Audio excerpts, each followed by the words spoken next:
अहिल्यानगर शहरात युवकावर कोयत्याने हल्ला, चौघांविरुद्ध पोलिसात गुन्हा दाखल।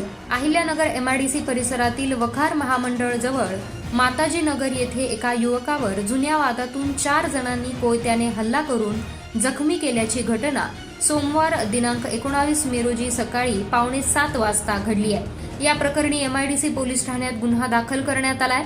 जखमी जमीर शौकत पठाण वय वर्ष 23 राहणार मोरिया पार्क गांधीनगर बोलेगाव यांनी फिर्याद दिली आहे। ते आपल्या दुचाकीवरून घरी जात असताना आशिष शिरसाट, चैतन्य सरोदे, प्रेम नायर उर्फ रावण आणि विशाल अडगळ यांनी त्यांना अडवून जुन्या वादातून शिवीगाळ आणि दमदाटी केली।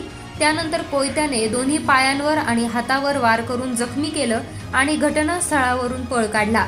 या गुन्ह्यात संशयित आरोपींनी लाल रंगाची स्विफ्ट कार वापरली होती। जखमी जमीर पठाण यांना तातडीनं खासगी रुग्णालयात उपचारासाठी दाखल करण्यात आलं। मारहाण करणाऱ्या 4 संशयितांविरोधात एमआयडीसी पोलीस ठाण्यात गुन्हा दाखल करण्यात आलाय। अधिक तपास पोलीस अंमलदार पितळे करीत आहेत।